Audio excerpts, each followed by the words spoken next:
What's up, guys? Welcome back to the JP and Trav Show. As always, your host with the most, JP. To my right, I have my esteemed co-host, brother and friend, Travis J. Davison. Travis, how you feeling, brother? Man, I'm good. I'm good. Busy. Just I was on a podcast last night with um, the high school football podcast, I believe it's called. So, talking about Team Sports Consulting Group, getting ready to go up to the combine up in your neck of the woods up there in Indianapolis. Sure. All of our baseball teams are onboarded for the season, so now we just shift into football. So, uh, keeping me busy, man. Super busy. Birthdays in I don't even know what day it is. Birthday's in 10 days. So, I'm already feeling older. Probably Yeah. got a couple of wrinkles. Look at that wrinkles coming in. So, yep. But how are you doing? Man, I'm doing all right, man. We got a lot going on. Next couple of weeks, just here at the school, and regionals are coming up, and I'm the head of our state tournament organization, so it's just been hectic trying to make sure that everything's set in place for our regional tournaments around the state, and then our state championship is being held in north of South Bend. So just How getting far is that getting away ready. from you? It is 2.5 hours. Why would they not have the state? I mean, I guess Indy turns into NFL town, but it's Yeah, like you would think they'd have it either central or in the biggest city. You know what I mean? yeah. So the we're at the main state association um, is they do have it like at Bankers where the Pacers play. Um, we're in like a slightly smaller organization that has a lot of schools in it, but it's basically primarily Christian schools that are Right. across the state. So it's a couple hundred Christian schools or whatever. But we rotate it based on a regional basis. So we have four regions in the state, and each year it's just been voted on that everybody wants to rotate each year. So last year it was in um, the northwest part of the state, up near Chicago. Hmm. The year before that it was actually down here in Indy, and then the year before that it was in southern Indiana, Columbus, Indiana, like near Bloomington. So it just gives, kind of, they took an equitable approach, because whoever gets the host bid, basically, it's at a school and they get to, make some money that they get to pour back into their athletic department. And so that's Right. kind of the way it's been voted on, the way they've run it for years. And so when I came into power, if you want to say that, I didn't, necessarily want to change that. And to be honest, it makes it less of a headache for me because I am the central, guy. So, I had to Right. host literally in fall. I had to host the soccer, volleyball, and cross country state championships all at the same time, all down here, and it was just a lot. Hey, But I had noticed that you're very often hosting a something tournament, state, whatever. So I uh I never knew how that worked out. But is it decent money to host? Like is it worth it? Like I yeah, mean, yeah. I mean, if so, you maybe Oklahoma could, the University of Oklahoma could start hosting some Indiana State championships. What do you think?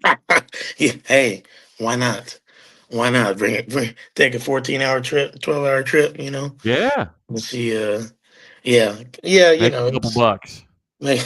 make make a couple bucks, but yeah, that's why, and most of you guys know that I'm an athletic director up here in Indiana, and that's why I partially got into some conversations on Twitter today, just about, and Trav and I have had conversations off air, but just about Josie, and I know Josie's not perfect. I know that he has his things, but like I think sometimes it frustrates me from the director perspective because I know like how things normally typically go, and I can't even imagine on his level, like just trying to convince. You have to convince people that things are worth investing into, and for me, like, yes, a burden of that is on the athletic director to make sure there's great teams, like elite teams, elite atmosphere.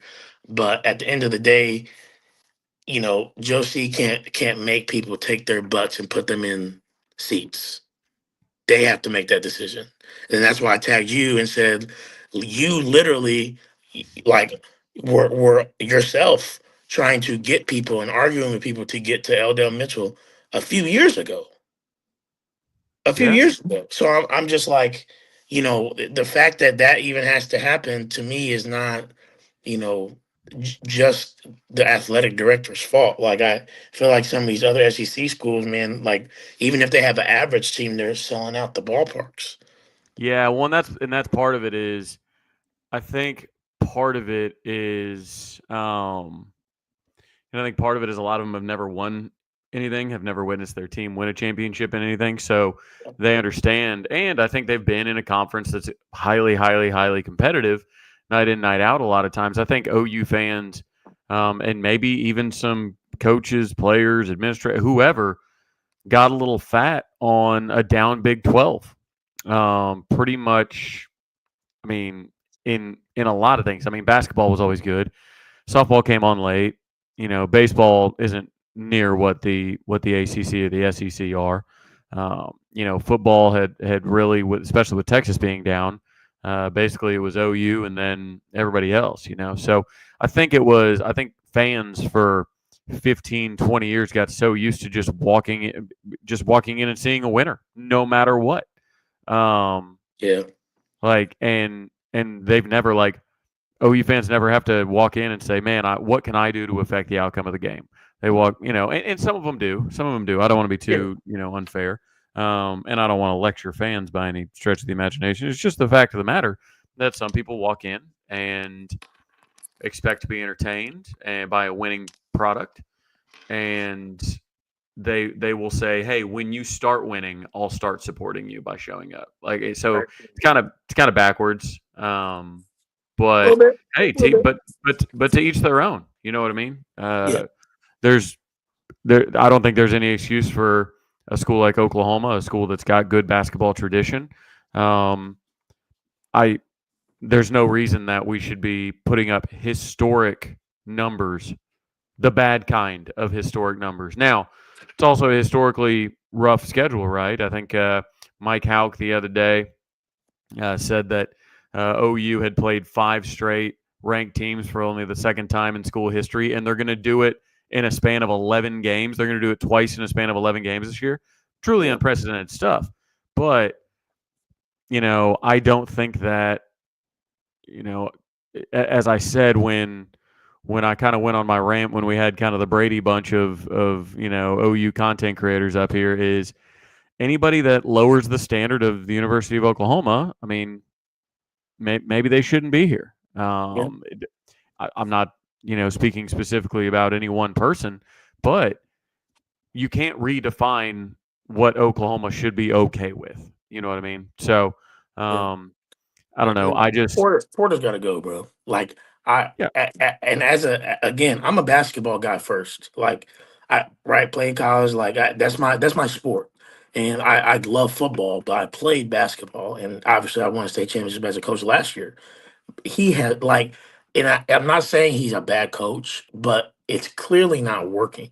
You cannot have multiple blowouts, bro, in the span of what, 3 games, four yeah, you, games, 4 or 5. yeah, you got to be That competitive. you got to be competitive, and I get it that we're playing a tough schedule, but man, like, 10, 15 points is like you're still like, but 30, 4, like, are we Yeah, serious?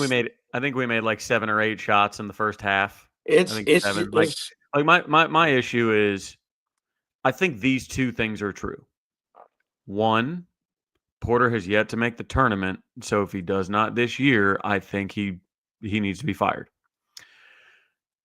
But also, I think the other thing that's true with this is if we just go hire somebody and NIL support, doesn't increase, facilities, aren't new, um, just general efforts to acquire more talent, whether that be portal, high school, whatever. Like we're not all of a sudden going to come in here and be like a Final Four team or an Elite Eight team just because we go and get like Kellen Sampson, a guy who's never been a head coach in his life, right.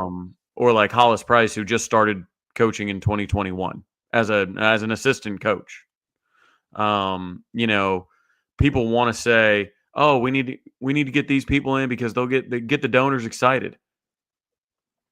If there's a person that's highly sought after, how attractive is the OU job right now if you've got to get donors excited about talent acquisition? If you've Thank got you. to if you've got to wrestle with your athletic director and your city and your mayor and your taxpayers to whether or not you can have a new arena. You know, if you want to battle with the Thunder being on one of the most stable runways that any NBA team has been on in years, where they're going to continue to, pack the paycom, if you will. So it's it's a little bit tough because, like everything in life, it goes deeper than just, oh, let's just replace. Remember when everybody was like, oh, let's just fire Seth Luttrell, it'll fix the offense. What? Oh, we'll just fire Joe John, or we'll get rid of, it's Bill Bedenbaugh's fault, or fire BV, fire it. Everything. People who just say, if you do this one thing, it'll fix it. I think people are unaware of how deep these problems are, how complicated, complex these problems actually are. If you just say, hey, Porter, you got to go, and then you put Kellen Sampson on the bench, okay. Like, would he even want to be on the bench? Right. Is he as nostalgic as, OU fans think he should be because, his dad coached here and he was a GA here? Is he that nostalgic that he would want to take a job with a dusty old arena and probably bottom 3 NIL support in an SEC league that's an absolute buzzsaw? Are we sure? I'm not. I just it's one of those things that, thank God baseball season's here, because man, Skip has coached in a national championship series in 2022, right? He made the postseason in 2023. We hosted a regional in 2024.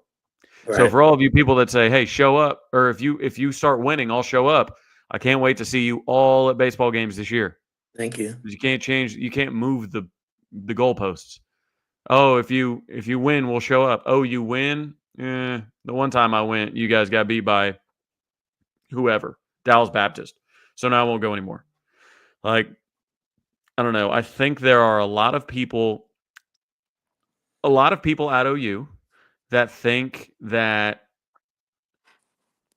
they can continue to operate like they did in 2000 or in 2002 or in 2006, and that, a 25-year-old national championship trophy sitting in our trophy case, along with a lot of other trophies. Don't get me wrong, a lot of other trophies. It's a very proud program, proud tradition.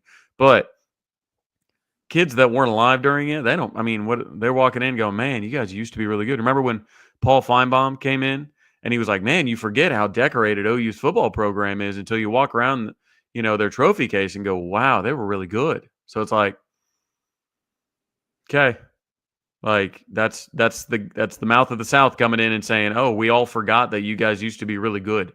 So good luck recruiting the South. Yeah. Yeah. And that Trav, what you just said, you know, prior to that about the baseball team being good and showing up. That was my whole thing, and we'll get on to, obviously, as we're talking about baseball, we'll get on to just the baseball and softball team and how they've started their season, or well, baseball's going to start and how softball started their season. But um, my whole issue was, and again, this is from my perspective on like something that I know like I would have to deal with is how am I gonna go? How is Josie gonna go to the board of regents and all these large donors and say, hey, like, come invest into these initiatives, which again, there are already initiatives planned and started, right, with the basketball arena and whatever it's called in the Norman city center or whatever. And then obviously they're making renovations to other Mitchell finally. But like how can I get people to invest when you only have fans that show up when the team is elite? And even then, it's a maybe because elsewhere, teams like fans are packing out LSU, Ole Miss, Arkansas, even when they're like fringe top 25 or worse. But we can't get fans to the stadium. I'm talking about baseball or basketball, but we can't get fans to the stadium because, like, oh well, like you said, we didn't play that well that one game, and I just didn't have a fun experience, so I'm just not going to go anymore, or whatever. Name your pick of excuses. Like, there's going to be a bad ROI. It's going to Right. be a bad ROI. And the only reason for, like, you look across pro sports, for the most part, when people build, they either build to attract things to come and to be able to host, like Minnesota, like Atlanta, like LA. Like, those aren't historically, and you guys are historically like a winning franchise, but you haven't won a Super Bowl. Like, Correct. they're not historically like whatever franchises, but they build it so that, hey, maybe we can host a Super Bowl. Whatever. That's great. That either that, or you have an incredibly successful team that made you a butt ton of money, and then it requires, hey, we're gonna now invest back into this arena, these fans. Like, here, literally in Indianapolis, like, we had the RCA Dome for years. You know why we built Lucas Oil Stadium? Because of Peyton Manning. You Yeah. know why Steph Curry, or you know why they built the Chase Center? Because of Steph freaking Curry. They got rid of the Oracle. Has been around since the '60s. Right. Like, Yeah. that's what you need. But and that's why Lush Field got built, because Marita Hines is freaking packed to the brim and has one of the best dynasties of all time. So how easy do you think it was to say, hey, Love's, like, we have dang near one of the best dynasties of all times, and Marita Hines literally, like, I guarantee you, Love's Field be packed out every Saturday, every Sunday, every series. I'll bet. Yeah. Well, and that's the thing. It's like I just want people to stay consistent. That's really all. Like I'll put it this way: I want people to be consistent, and I want people to be honest. If like if you're saying, "Hey, if you guys win, I'll show up." Okay, I'll see you at the baseball games because it's the winningest major men's program, right? So, okay, then you'll be there. Then if you're not there, then what was the real reason? Some people it's just tough to get to games because they don't live local. Fine, that's cool. But the people that are local, it's like it's pretty cheap to go to baseball games. You Yeah. can go. You can sit real close and go on a $2 Tuesday and go nuts. But it's tough because they like going to softball games because going to softball games was the same as going to mid 2000s OU football games. You're going to win, so there's no risk. Like you can sit back and enjoy. You don't have to get up and yell. You don't have to. All you do is cheer when good things happen because there's no risk. There's no risk of conflict. There's no risk of things going wrong. Yeah. Risk of diversity, right? So like with that, it's I don't know. Like I said, just be honest and be consistent. If you Yeah. if you think, hey, if you win, we'll show up. Okay, cool. Well, Right. don't move the goalposts on us. But I will say, I mean, we were talking about all sports kind of, but Brent Venables is at risk of redefining the standards at Oklahoma, which should be unacceptable. Yep. And same goes for Porter Moser. You can say whatever obstacles, right? I do think that we have a very poor NIL budget for OU basketball. Um, I think that people have failed Porter when it comes to getting a new arena. But I mean, Porter hasn't made the tournament yet. Yeah. Like you're trying to redefine the standards of Oklahoma because I mean, a lot of other coaches made Elite Eights and Final Fours coming through Yeah. Oklahoma, Yeah. and I And we mean, had this conversation on the radio the other day. I would be interested to hear what the chat has to say and really what you have to say. What are realistic expectations for OU basketball? What should be the expectations? Because like when people say like Josh Pate talks about it all the time, he's like people say James Franklin is overrated. Well, then I ask, what where is he rated? Like what is an appropriate rating for him? yeah. And what are the appropriate expectations, and then we'll see if he's above or below that. So what is the expectation for OU basketball year in and year out? What is it to you, JP? I mean, I think the expectation is to be a tournament team. Like I think in your good years, man, be upper echelon, top 25, like top 15, top 10. And I think again, your average years like be in the top 25. But um One of 68 gets you in, right? yeah, One of 68 gets you in the tournament. yeah, that's it. So I mean I think that what is that? That What? was a did you see that light bubble pop up? That was weird. Never seen that before. I've seen it. I've seen it happen before. I don't know what it Oh, does, but that was weird. Anyway, sorry. That to me is the expectation because the truth of the matter is Oklahoma is not like we're not. You shouldn't have the same expectations that you have for Oklahoma football that you have for Oklahoma basketball. Like that Indiana basketball here in the state of Indiana, they have the same expectations for their basketball team that we have for our football team. Right. So it's the same type of way. I think Oklahoma you have to be okay with hey we were top 25 and we made a tournament and we got a couple tournament wins. I think that's a great season, and obviously anything past that is icing on the cake in my opinion for what Oklahoma has been historically because you've had elite players come through, every so often, like Blake Griffin, like Trey Young, obviously before them, Wayman Tisdale, and everything like that.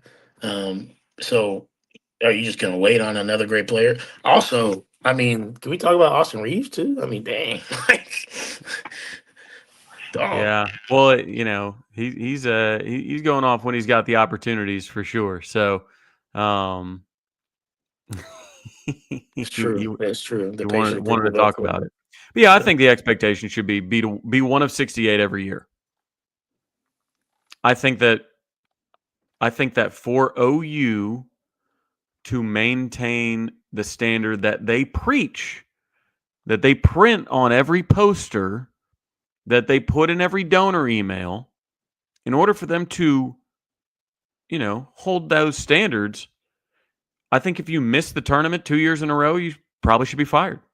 Like, and I know that's not a good way to attract new coaches, and I know that's like that's not a not a vote of confidence in Porter or a vote of confidence in the people that are in charge of Porter because he is still employed, of course, and he's got I think a 5 year contract.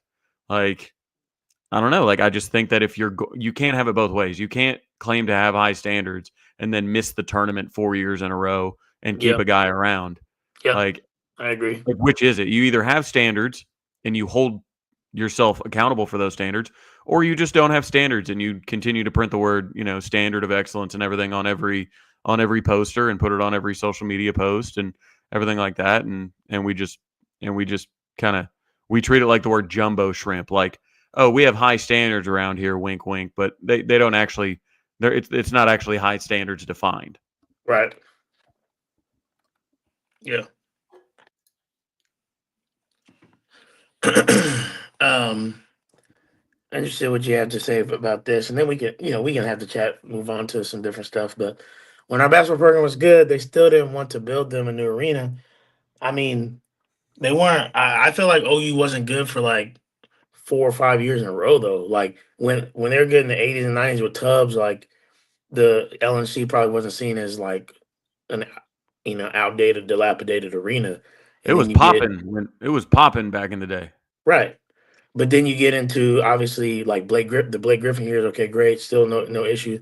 But then you get into Buddy Hield years were good for the most part. But after that, like I mean, it's like one or two pop off years. That's what it's been. It's not like it's been consistent. But even then, like I literally found an article from 2020 talked about the OU, the year after Trey Young, and even with Trey Young, like there was an issue with attendance and OU's best. There was OU's best team since the Final Four team. Yeah, I mean And, it. and I really do think that Thunder have dramatically affected OU attendance. I mean, and OSU attendance. Gallagher I'm Iba. sure, I mean, Gallagher Iba is one of the most iconic basketball arenas, at least in the region, if not the country. And they can't get anybody there. Now they've stunk, but they still can't get anybody there. yeah, And I think it is a direct correlation with Oklahoma City Thunder. Oklahoma City Thunder are the best team in basketball at any level. yeah, So you've got them who are getting their own new arena, but they're at the top of the NBA. They've got the MVP playing for them. They've got young, exciting style. They play defense. Like they're just I just think you lose a lot of your basketball diehards because if you're like a real just like basketball fan, why would you go to an OU or OSU game when you can watch the world's best right up the road for not all that expensive, right? I mean, there's, a decent amount of seats in Paycom. You can get into a game. So, like that's what's pretty frustrating is the Thunder aren't going anywhere. So, I do think like it sounds crazy, but I think that OU at least needs to move the non-con into the field house and make it a tough ticket, a fun environment. You're right on top of the players, everything like that. And then if you need to rebuild the LNC for something else, tear it down, rebuild something else in its place if you can't get the entertainment district. But that's the thing. I mean, I need to go back and watch Porter's introductory press conference from when he got hired. I know he talked about Jordan in it because I remember the shoe up. I think he talked about getting a new arena at some point. Like I think that was talked about during like his initial interview. Like, hey, do you guys have plans to like, I don't know, get this arena updated? That'd be nice. Like, I don't know. It would be nice to just call up Trey and Austin Reeves and Blake and say, hey, y'all mind carving off a check, finance this thing, but that's just I mean, not how it works. they've all got money. I mean, Blake and Trey are doing a lot of good things in Oklahoma basketball. Ways. Yeah, Obviously, the you have the Griffin. EYBL stuff. Not like Blake didn't do the Griffin Family Center. Like that's a thing. Like Yeah, y'all better treat Jeremiah Fears nice. We might need him to snap off a, a couple mil for us for NIL. Better be nice to that young man. He's you still know, he's still a projected top 10 pick. I know. And here's the thing. You guys need to read the context when they say he's a top 10 pick. They say the conference play inefficiency does not scare the NBA because they just are going to continue to develop him. So everybody thinks when you get drafted you're a finished product. No, you know, they like him, they like his age, they like his upside, so they're going to draft him. yep, He's going to be a top 20 pick at minimum probably. So yeah. I disagree with that. Sooners Cowboys. I think OU has a similar, even a one game better a record than they had this year. He's gone. I truly believe that from the bottom of my heart. I I agree with it too. I mean, I just think you can't. Now I don't know what they get. I don't know if they because of the other, contracts. Do you have to buy out Arbuckle too? Do you bring somebody in? Who knows? But I think he would be gone. I just don't think you can. I don't think the donors would allow it. Like the donors, he who writes the biggest check has the most power. So you can say, "Oh, hey, Joe C, another vote of confidence." If the donors say, "Hey, we're not spending any more money on NIL or recruiting anymore because Brent Venables can't get the job done, even though we like him as a person," that's all that needs. All they got to do is raise the money for the buyout. Like so, yeah, I have the same stance with Brent Venables as I do with Porter Moser, as I do with every coach on campus. If you cannot uphold the standard and you risk the standard being lowered under your watch, then you got to go. If you can't do it, then you got to go. Yeah. Yep. I agree 100%. I mean, it's not gonna get any easier. We still got probably dang near the toughest schedule in America next year. So I mean, you hope that when we have a quarterback that can actually run a competent offense this year, because last year was just completely atrocious, and with the defense being you know as good, if not some people believe better in some areas than we were last year. I mean, it's hard to say that when you're losing an All American and Danny Stutzman, and then a future NFL draft pick and Billy Bowman, but we beefed up in certain areas. Obviously, got Marvin Jones Jr. on the edge to bring in. You still got guys you kept like R. Mason Thomas, Grayson Halton on the defensive line. It was going to be pretty salty. And then defensive backfield. I think it's gonna be pretty good as well. So be interesting to see what happens. Hopefully Gentry's healthy because you got Eli Bowen and Gentry on opposite sides of each other. That's pretty tantalizing. Um, you know, so we'll see. Yeah, well, I mean, that's the thing. The defense should be good, right? You got half your staff has been defensive coordinators before, and one has a handful of rings for being a defensive coordinator. So, I mean, the defense should be good. Arbuckle and Mateer just have to come through. It's as Yeah, simple as that. And I'm hoping that they do. We'll have a chance against Michigan early to really test our mettle. But yeah, I mean, we've talked about it ad nauseum. We don't need to continue just what's the win total that'll keep Brent safe. yeah. I don't think that's a conversation we have to have every week. Oh, you put the episode 138. I wasn't. How long you been doing the numbers? I just did it this week, to be honest. it, it I was like, was oh my gosh. I was like, it was a I pure guess, but I mean it's pretty close because I mean we do it every week, and we've been doing it for more than 2 years did now. you just guess on 138 or did you count? No, I guessed. I Oh definitely wow, guessed. that's hilarious. It feels about like that. It might be more than that, to be honest, because we started in fall of 2021. Yeah. Dang. It's a long time Yeah, we've been ago. consistent. That's all. That's Yeah, we yeah. It might started be. because that's Might, when remember that's when we blew. We were doing good, and then we blew after Lincoln left. oh yeah. Man, that was a time, man. That was That a was a time. time, boy. That was Well, now, yeah. man, we got logos. Old Tad had to switch up my shirt because I had the old Speed D shirt on, so he had to shop me. But yeah, we'll have to keep up with the episode numbers now. That's Yeah, funny. we can do that. And I probably will actually go back and try to see if I can get a correct episode number and switch to this. But hey, it's at least in the 130s. We do know that. Yeah, this Kirby's getting picked on by Topher. Good. That's good. Get him. Get him. Travis, would you rather go to OU men's basketball or Thunder games? Sometimes the games are at the same time.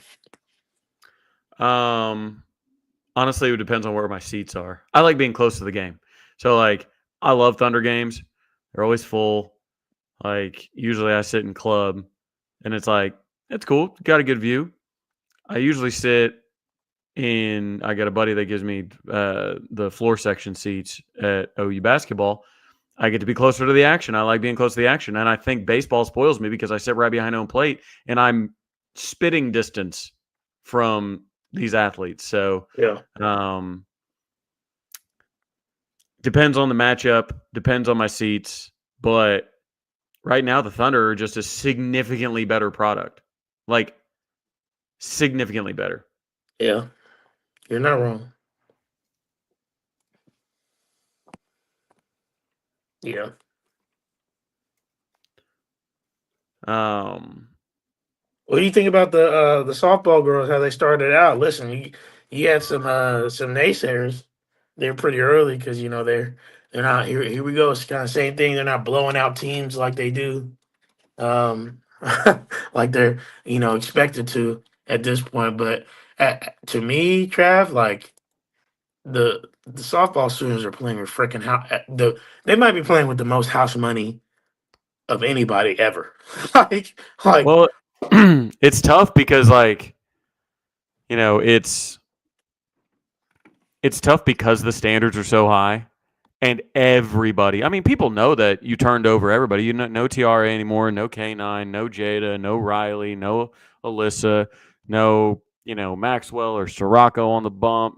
Jordy Ball's gone now, has been obviously. So you're rolling names out there that you recognize, the Pickerings of the world and the Sid Sanders and Ella Parkers and Kirsten Deals and all of them. But like, new faces, it's tough because the shoes are the biggest in softball history to try and fill. But I really think that Patty is going to really enjoy coaching a team that she has to coach. And not to say that she didn't, coach the last four national championships, but when you've got, leaders like Jada and K9 and all Americans all over the place and champions all over the place, it's kind of like when Steve Kerr used to hand his clipboard off to like Andre Iguodala and be like, "Here, you draw something up for this timeout." Like, I don't need to do any of this. Like, like Splash Brothers peak was like, I don't have to coach. So I feel like Patty, for the time, was, you know, not resting on her laurels by any sense of the imagination, but just the demand wasn't as heavy. Whereas Yeah, with this squad, ton of freshmen starting and playing really well. I think it's going to be a lot of fun for her. yeah, A lot of fun. And there's some good teams out west there. there, Some there good are, teams out west. and So I don't think we should have man, gone to extra innings against the beach, but yeah, yeah. it is what it is. Still got the win. I It's okay to mean have close. I mean, OSU's gotten beat twice, haven't they? that already. I think OSU's already lost two games. I mean, look, but the fact that they already did what hasn't been done, which is four. So now to me, like, okay, they won three in a row. That have been done. Once they run won four, it's like, obviously winning five would just be insane. But I don't think anybody would be mad, obviously, except for people being delusional if somehow, obviously, they end up winning this year. But like, I think it's too early to say what's going to happen. Like, you have people, well, the girls just, they just aren't the same, and obviously they're not gonna be what that last class was. But like, to say that for sure they're not gonna win based off of how they look right now in February is nuts. Yeah, I mean it doesn't make a lot of sense, but it kind of goes back to some of our conversations earlier. It's like I don't want to go see these new players play until you know till I know that they're a national championship type vibe. Like what? You just don't like Yeah. sports. Like a lot of here's Somebody this. said that to you? Did somebody say that to No, you? I'm saying that that's what like the vibe is like Oh, okay. oh like Got to. here's the rough part, JP. We have a lot of people that are fans of OU, sure. But I think we have a lot of people that are fans of winning and fans of being able to say, I told you so, haha, my team's better, Yep. like, than Yep. they are of the actual sports that are being played. And that's why I think so many people get so wrecked over the Missouri stuff is because they talk so much crap on Twitter. Well, Oh, if the God. team doesn't, if the team doesn't take care of business, then you're the one that has to deal with all the crap that you talked on Twitter. Yep. So, it's I think we have like my guy Kenneth Matthews. I know he's a sports fan. Like I know he loves the sports. I think a lot of people I don't think they love the sports all the time. I think they Yep. love being on the winning side of something and rubbing that in people's faces. So whenever that's not happening, they can't just fall back on their love of the sport. Does that make sense? Yep. No, 100%. 100% makes sense. So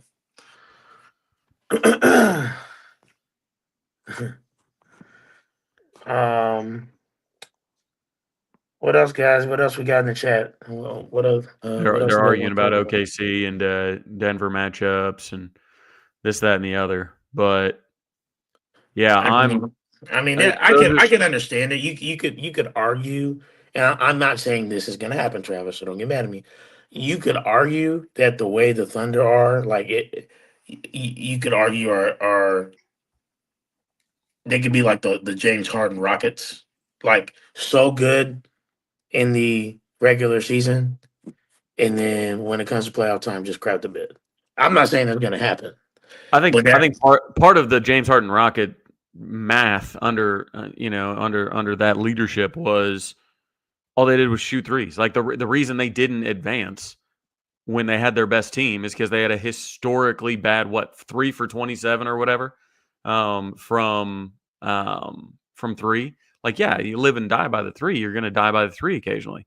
The Thunder are winning with defense, and I'll tell you what, those James Harden teams, they were not leading with defense. I promise you that. that's true. So That's true. um, That is they were very trying to true. emulate. They were trying to break the math of the NBA.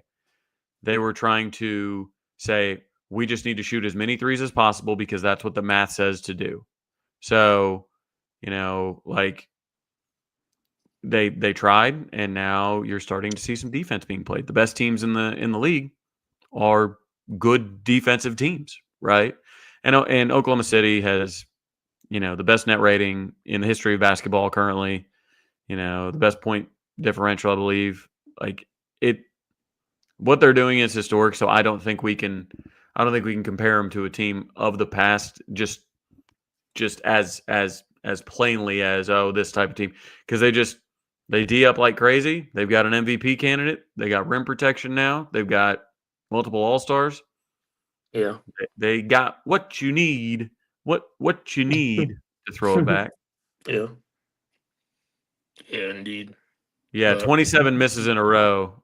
Um, I yeah, I was I haven't remember heard that. watching that game and thinking, It's "There's no crazy. way they can keep missing." And And they brother, do. let me tell you, there was a way.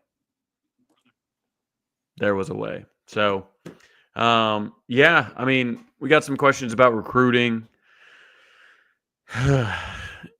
I will say, I don't have as many recruiting conversations as I once did, especially now with work being more on the NFL side of things and Shrine Bowl and Combine and all that kind of stuff.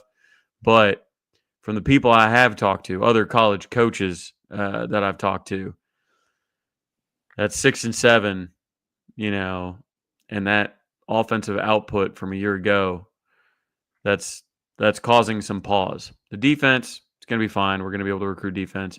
I do think that we do land two quarterbacks in this class. I think we land Bo and we land and we keep Jaden O'Neal. I think that a lot of people think that, Arbuckle likes one more than the other, so he's going to be gone or whatever. Like, I think OU is going to try and take two quarterbacks in this class. Obviously, you're decently light in that room, anyways, right? Yeah. The idea is that Mateer will move on after this year, probably. Hopefully it goes well enough to where he moves on.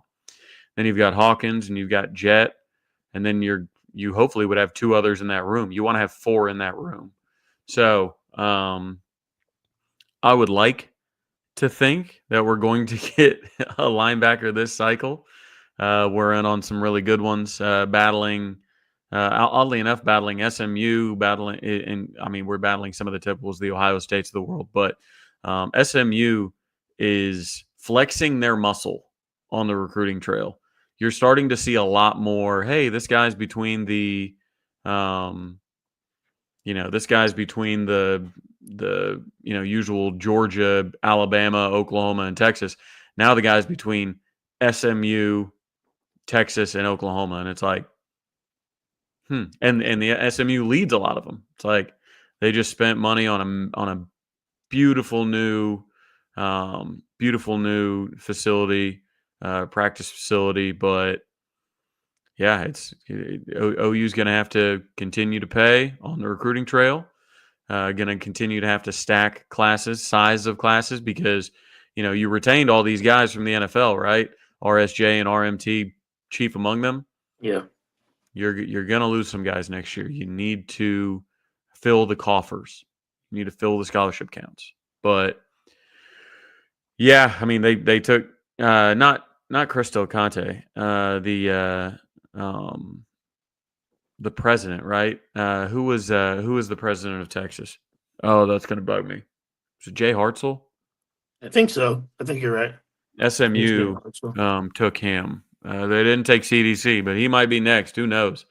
They're whipping some money around like crazy, and we already know that Dallas area has insane money, anyways. So, um, you've got Kenneth here. Here's my take on the transfer portal. Only one transfer allowed, and you can only transfer if your coach gets fired, retires, resigns, or you graduate. And remember, you can only transfer once. Here's the thing. You can't, like, anytime a player sues over eligibility, he's largely going to win. I think that the portal hasn't killed college football. I don't think that NIL has killed college football. I think the combination of the two has put it at least on a respirator. Like, The problem is that you've got free agency now, and everybody says, "Oh, it becomes more like professional football every day." JP, this ain't professional football. Like, like you in the pros, you have a contract. Yeah. Like we've got you locked up for X number of years. That would be amazing in college sports, dude. If the head coach gets fired in the NFL, the quarterback doesn't get out of his deal. The whole roster Right. doesn't get out of their deals. No, if you want to make this more like pros, you want to get paid, make them sign contracts. Player mobility, no, no, sign a contract if you're going to get paid. Yeah. Otherwise, forfeit the money, or like you said, go ahead and sit. Right, go ahead and sit. Hey, you want to transfer because you're homesick? Cool. You can still be cure your homesickness, but you've got to sit a year. And guess what? Who's going to pay you big NIL dollars for sitting for a year? Not any car dealerships are going to have you out if you're not on the field. So, unfortunately, you can't put Pandora back in Pandora's box. It's tough. It's tough. But for those of you with NIL questions, OU Club of Tulsa will be hosting Toby Baldwin, OU's director of NIL.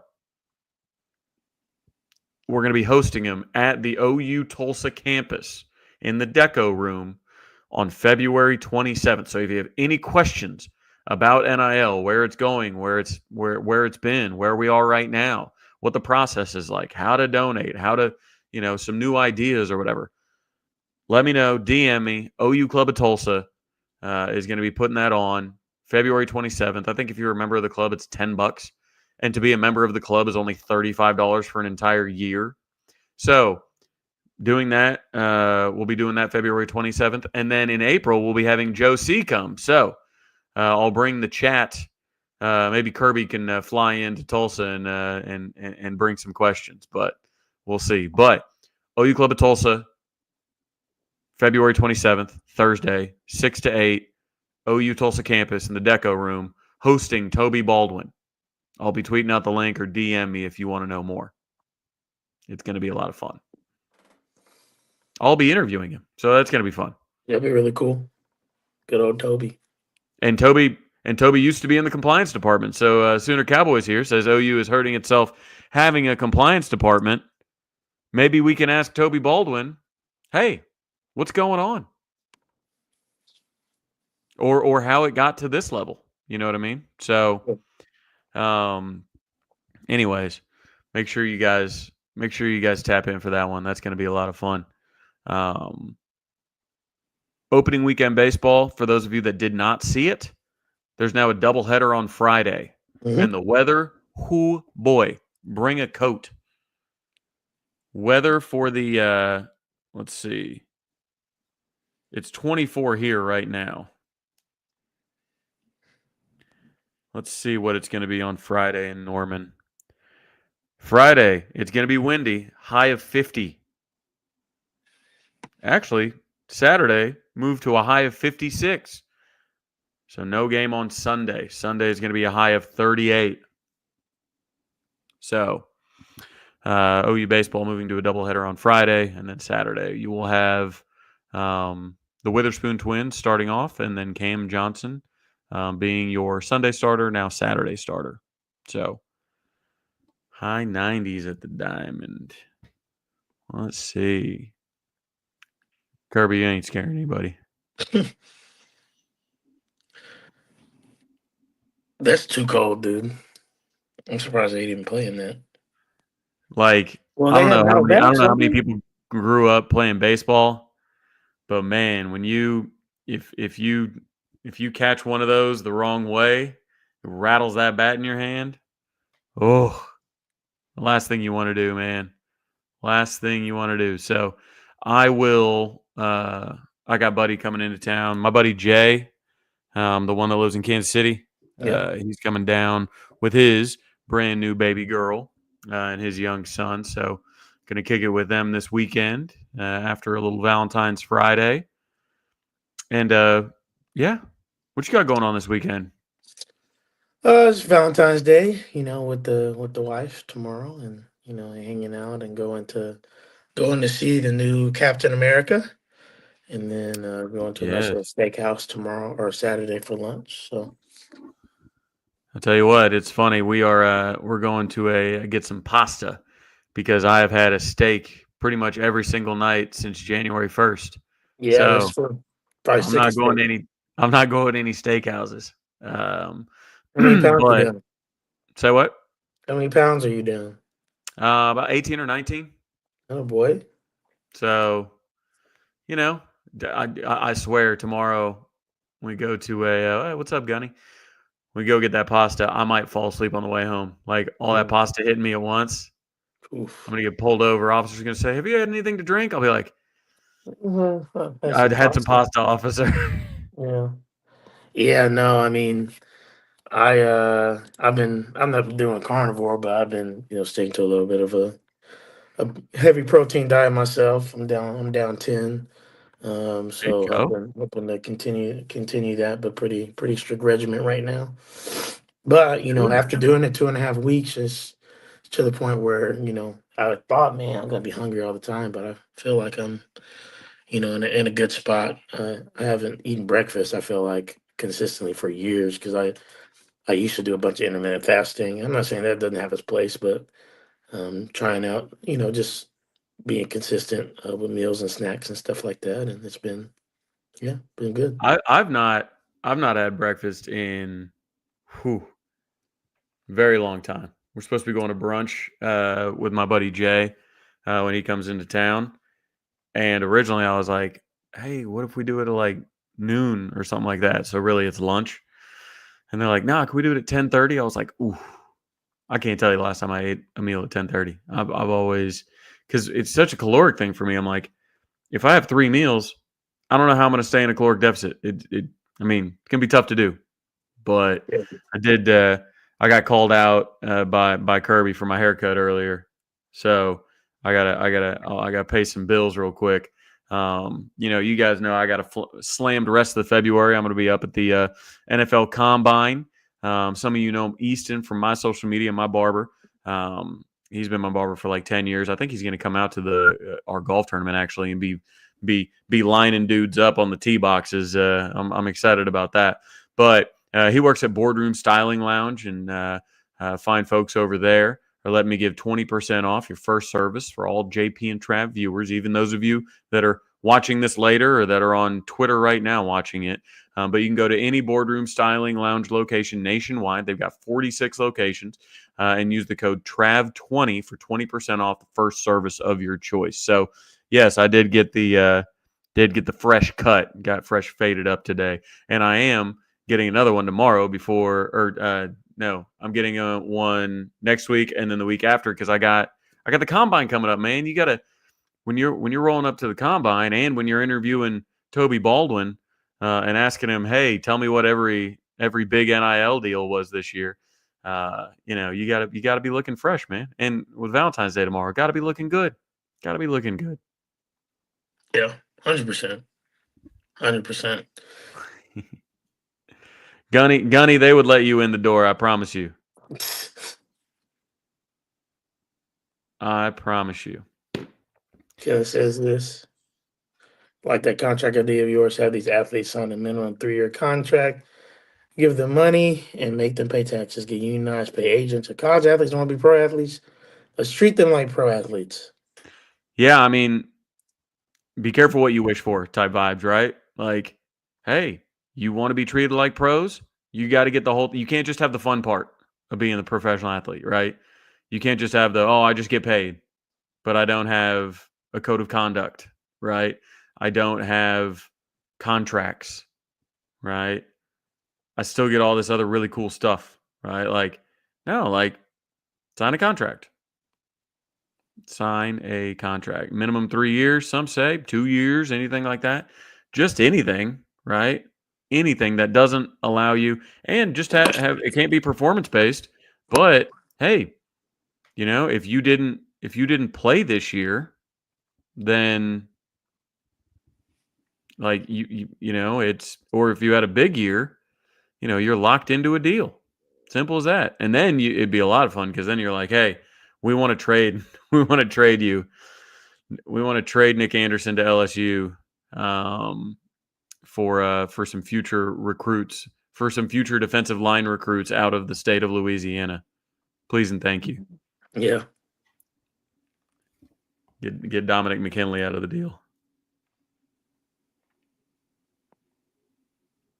Whew, I'm ready for OU baseball season. So, got about 900 in here. I don't know if any quick questions or if you want to call it a night. We're about up on an hour. It's 9:30 after an 8:30 start.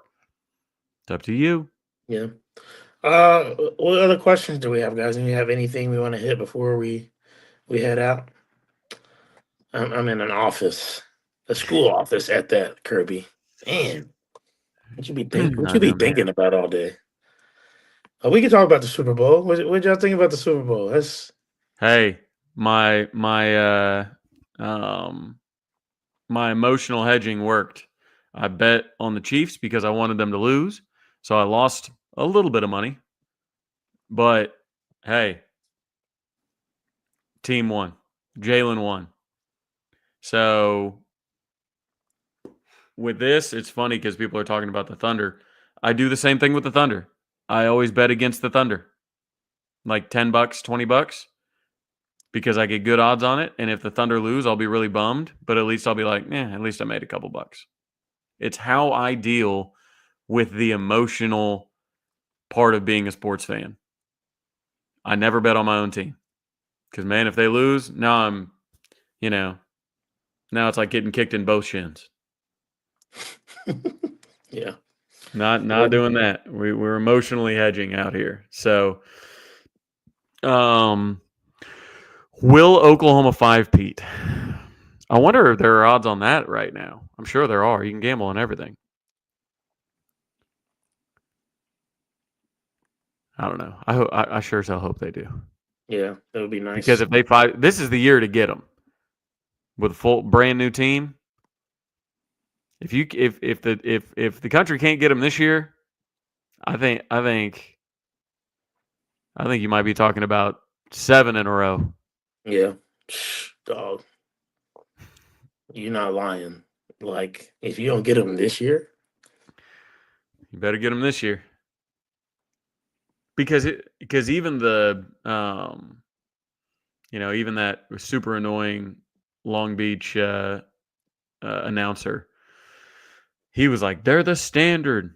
This guy is the standard, or this team is the standard. This program is the standard. And he was, obviously amped that they were taking him into extra innings. But Oklahoma's still standard. And you're still got a target on your back, but you also can make people a little nervous. That team had some base running errors that they're probably not going to have the rest of the year, right? Patty puts the fear of God in you when you see yeah, her standing there on that third baseline. yeah, 100%. Patty may be the new John Wooden. I mean, yeah, I mean she sure got a lot of titles. Sure, I mean, she's already got a statue in a out front of a stadium she's currently coaching in. That list is short. I don't know about that.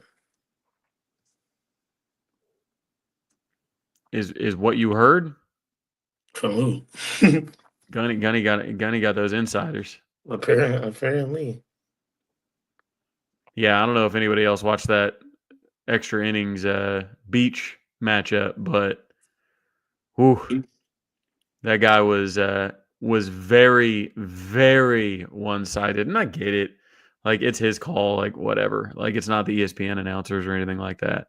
But yeah, he was heartbroken every time Beach didn't beat out a throw. Heartbroken.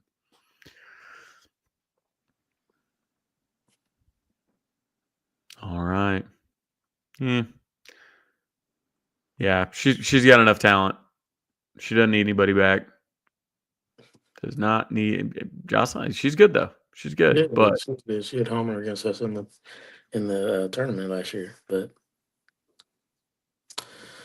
Well, guys, it's been good to be back. Sorry, it's been a little bit since we feel like we've been in a rhythm, but off season's that time. Got a lot of things going on, and it's just good to be back. Thanks for all almost 900 of you that are in here right now, and we'll be back next week, same time. Well, probably earlier, probably 8 p.m. Central Time, probably Wednesday. But you never know. Thursday sometimes just work better for us, so we'll see. We'll make sure we let you guys know, and we'll go from there. Trav, you got anything? No, no, just drink horns down, you know. And other than that, boomer. Sooner. Ooh.